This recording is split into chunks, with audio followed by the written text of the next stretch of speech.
tahun yang baru ini. Dalam edisi Voice of Pentecost kali ini saya ingin menjelaskan mengapa Pentakosta ketiga memiliki dimensi yang jauh lebih besar dari peristiwa Azusa Street. Memang ini akan berbicara sedikit sejarah, tapi jangan alergi dulu saudara, karena ini penting sekali. Karena sudah lebih dari 1 abad, maka saksi mata yang menyaksikan langsung betapa dahsyatnya pencurahan Roh Kudus yang terjadi di Azusa Street sudah meninggal. Dan kita hanya dapat mengetahuinya dalam catatan-catatan peristiwa serta bukti sejarah pada waktu itu.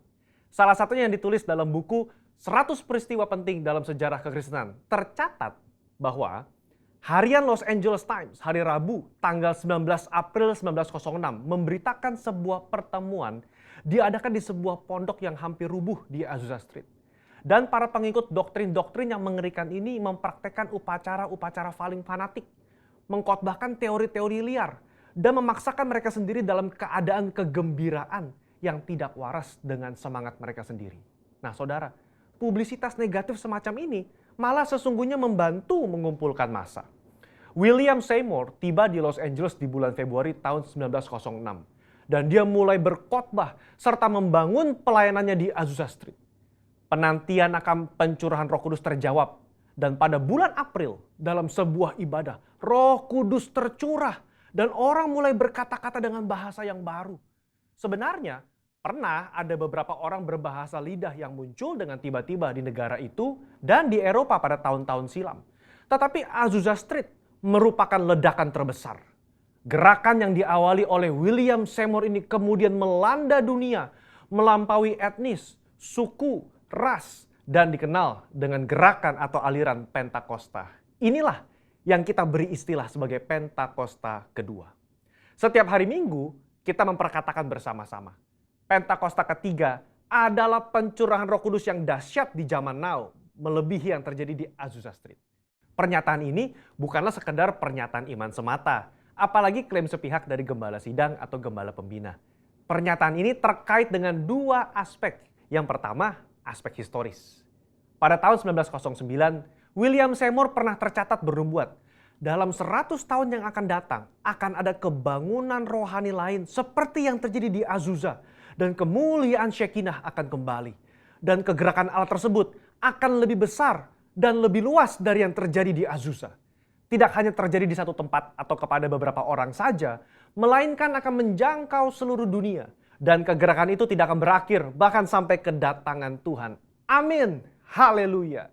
Dengan menyampaikan secara gamblang dan terbuka nubuatan yang beliau terima, menjadi bukti bahwa pernyataan Pentakosta ketiga lebih dahsyat dari yang terjadi di Azusa Street bukanlah klaim sepihak dari pihak kita, melainkan sudah menjadi janji, rencana, dan kehendak Tuhan. Dalam nubuatan tersebut dinyatakan 3 hal yang membuat Pentakosta ketiga lebih dahsyat dari kegerakan Azusa Street, yaitu dari sisi kuantitas, tidak hanya terjadi di satu tempat atau kepada beberapa orang saja, melainkan di banyak tempat dan kepada banyak orang. Sisi jangkauan, bukan hanya kepada satu kota atau satu negara saja, tetapi ke berbagai negara di berbagai benua di bumi ini. Yang ketiga, sisi rentang waktu. Fokusnya bukan hanya terjadi 1 tahun atau 3 tahun, melainkan tidak berhenti sampai Tuhan Yesus datang kembali. Aspek yang kedua, yaitu aspek teologis atau biblikal.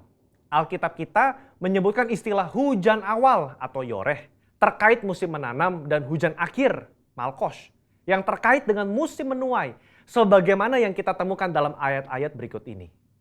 Berdasarkan prinsip hujan awal dan hujan akhir, dapat kita pahami bahwa hujan awal pencurahan Roh Kudus mengawali kelahiran gereja. Dan hujan akhir pencurahan Roh Kudus mengawali penuaian jiwa terbesar dan terakhir sebelum kedatangan Tuhan Yesus yang kedua kali. Hujan akhir pencurahan Roh Kudus jauh lebih dahsyat daripada hujan awal. Karena penuaian jiwa-jiwa yang terjadi jauh lebih besar. Bradley Truman Knoll dalam bukunya berkata, konsep hujan akhir memberikan struktur kepada kisah kegerakan Pentakosta kita bahwa akan datang pencurahan Roh Kudus yang dahsyat sebelum kedatangan Tuhan Yesus kali yang kedua. Kita sekarang berada di era di mana hujan akhir itu sedang dicurahkan. Tujuan dari hujan akhir ini memiliki 2 sisi, yakni pemberitaan Injil kerajaan kepada seluruh dunia di mana kita menjadi saksi dan mempersiapkan berkas tuaian untuk siap dituai. Haleluya. Jika kita memperhatikan aspek historis dan aspek teologis di atas, kita memiliki dasar untuk mengatakan bahwa gerakan Pentakosta ketiga terjadi dalam dimensi yang jauh lebih besar dari Azusa Street. Ini merupakan sebuah hak istimewa bagi kita semua yang hidup di generasi ini. Jadi, jangan sampai ketinggalan. Jadilah utusan Pentakosta ketiga, the messenger of the third Pentecost, dimanapun saudara berada. Untuk penjelasan lebih lengkapnya dari tim teologi kami, jangan lupa buka link yang ada di atas atau scan QR Code yang tersedia. Tuhan Yesus memberkati.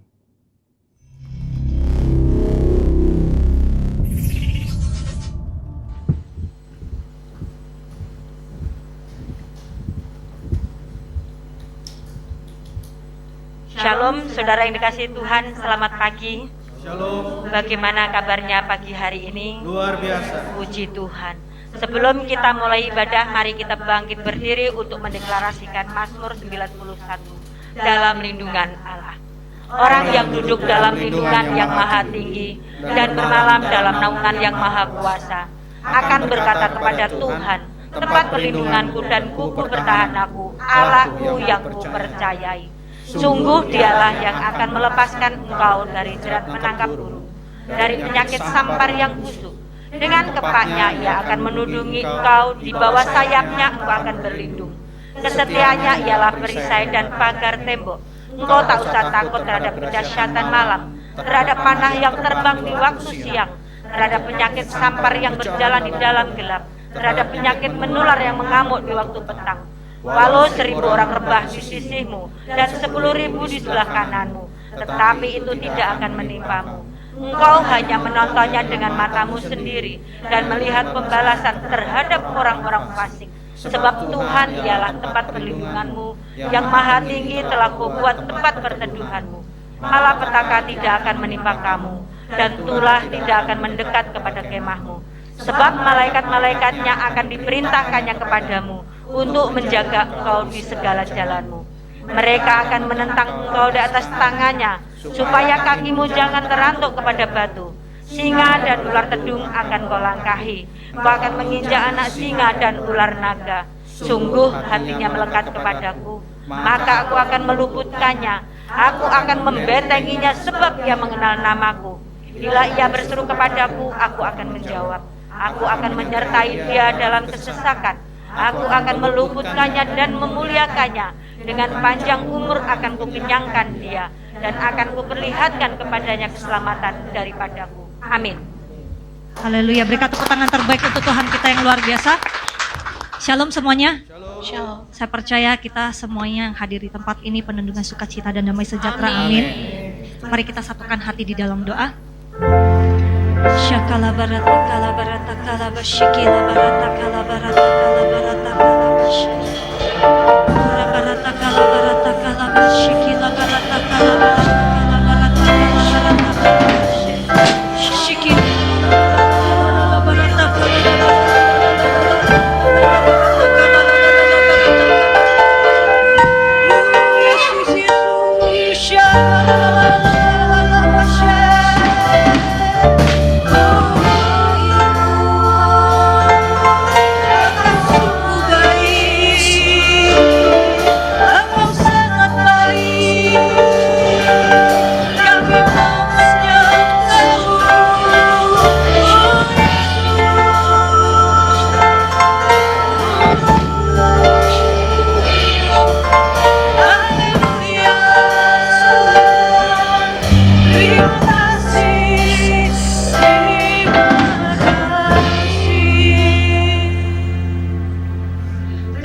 Tuhan, Engkau mengundang kami Tuhan untuk hadir di rumah Tuhan, Tuhan.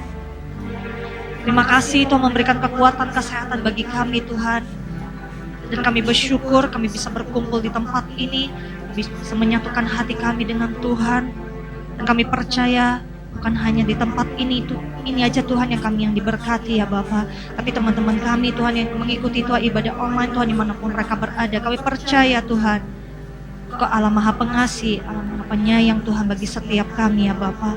Tutup bungkus Tuhan tempat ini Tuhan oleh darah Yesus, sehingga Tuhan kami bisa sungguh-sungguh Tuhan menikmati lawatan Tuhan, menikmati kebaikan Tuhan. Dan kami percaya Tuhan, kami yang hadir Tuhan di tempat ini Tuhan, ada sesuatu yang baru yang akan Tuhan berikan Tuhan bagi setiap kami ya Bapa. Bapa di dalam surga, ajari kami, tuntun kami Tuhan, Tuhan buka hati kami, sehingga kami Tuhan bisa bebas Tuhan menyembah Engkau, bebas Tuhan menaikkan doa kami Tuhan di tempat ini ya Bapa. Dan kami juga bisa mendengarkan Tuhan isi hati-Mu Tuhan pada pagi hari ini ya Bapa. Kami percaya Tuhan, firman Tuhan yang akan diberikan Tuhan pada pagi hari ini Tuhan akan menjadi kekuatan Tuhan bagi setiap kami Tuhan, sehingga kami pulang dari tempat ini Tuhan, kami bisa mempraktikkan Tuhan di dalam kehidupan kami Tuhan, sehingga kami bisa berbuah, berdampak Tuhan, dan menjadi berkat Tuhan untuk banyak orang di dalam nama Tuhan Yesus Kristus. Terima kasih ya Bapa, terima kasih ya Roh Kudus beracara Tuhan di tengah-tengah kami, di dalam nama Tuhan Yesus Kristus kami mengucap syukur dan berdoa, kita sama-sama katakan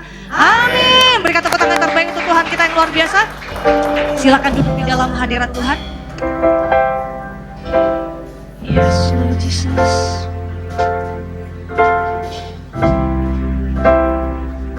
Ku kagumi caramu mencintaiku, kau ada di cerita proses hidupku. Di titik terendahku kau hadir untuk mengangkatku. Ku tahu kau tak menyerah akan hidupku. Kagumi caramu mencintaiku, kau ada di cerita proses hidupku. Di titik terendahku kau hadir untuk mengangkatku. Ku tahu kau tak menyerah akan hidupku.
kuasamu tak terduga, caramu Kau yang kuandalkan di setiap langkah hidupku. Tak terbatas kasih-Mu, tak terduga jalan-Mu. Kau yang ku percaya di segala musim hidupku. Kau begitu berkuasa Tuhan atas hidup kami ya Bapa. Dan Engkau punya caranya Tuhan untuk menuntut Tuhan setiap kami ya Bapa. Dan kuasa-Mu Tuhan tidak terbatas Tuhan bagi kami ya Bapa. Pada saat kami berseru Tuhan kepada Engkau Tuhan, apa yang kami butuhkan Tuhan dalam hidup kami Tuhan, Engkau akan turut bekerja Tuhan di tengah-tengah kami ya Bapa. Engkau sungguh luar biasa Tuhan atas hidup kami. Syakalalala baratakala baratakala basyikila baratakala. Syakura baratakala baratakala baratakala basyikila baratakala baratakala baratakala basyikila. Syakalalala baratakala baratakala baratakala basyikila baratakala. Mari kita sama-sama sembah Tuhan.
kasih Tuhan. Kami bisa menikmati lawatan Tuhan. Kami bisa menikmati Tuhan kebaikan Tuhan. Dan kami percaya Tuhan, Tuhan telah memberikan kekuatan yang baru, semangat yang baru Tuhan bagi setiap kami. Amin. Bahwa kami lebih lagi Tuhan bersuka cita Tuhan di dalam Tuhan, bersorak menari untuk memuliakan Tuhan ya Bapa. Terima kasih ya Bapa, terima kasih ya Roh Kudus, di dalam nama Tuhan Yesus Kristus kami mengucap syukur dan berdoa. Kita sama-sama katakan amin. Haleluya. Lihat kanan kiri, katakan engkau sungguh luar biasa. Engkau sungguh luar biasa. Haleluya. Siap menari untuk Tuhan? Amin. Amin. Haleluya.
Kita akan mendeklarasikan apa yang dimaksud dengan Pentakosta ketiga. 1.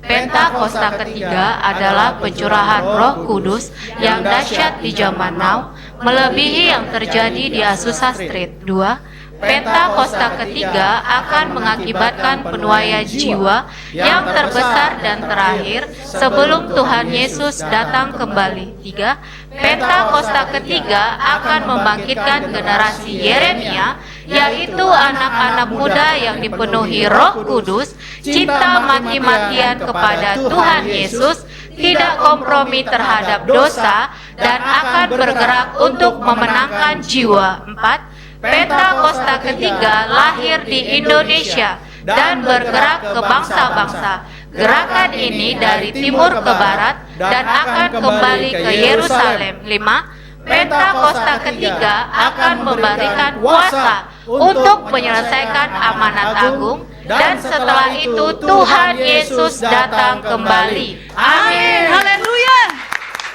Silakan duduk di dalam hadirat Tuhan. Ini waktunya kita akan memberi yang terbaik untuk pekerjaan Tuhan di tempat ini.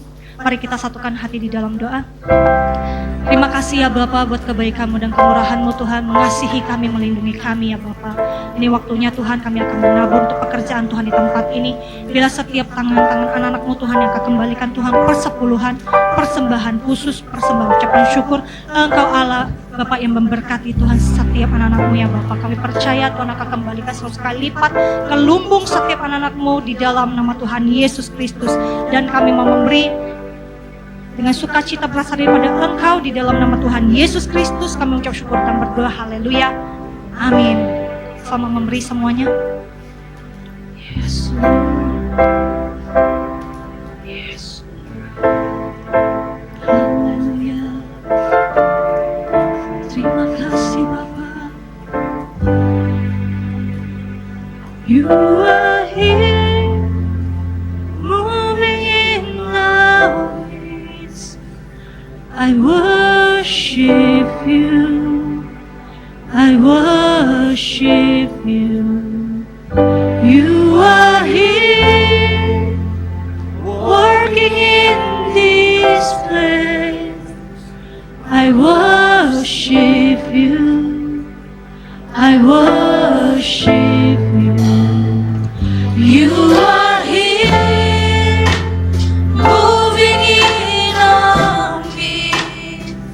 I worship you. I worship you. You are here, working in this place. I worship you. I worship you. You are waymaker, miracle worker, promise keeper, light in the darkness. My God, that is who you are. You are waymaker, miracle worker, promise keeper, light in the darkness. My God, that is who you are. You are here, moving in our midst. I worship you. I worship you. You are here, working in this place. I worship you.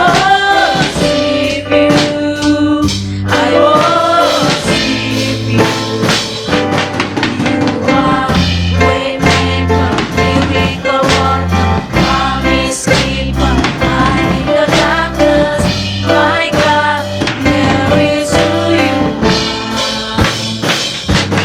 You are waymaker, miracle worker, promise keeper, light in the darkness.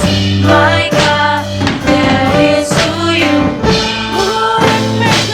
My God, there is who you are. Waymaker, miracle worker, promise keeper, light in the darkness. My God, there is who you are. You are waymaker, miracle worker, promise keeper, light in the darkness. My God, there is who you are. Even where I see it's you working,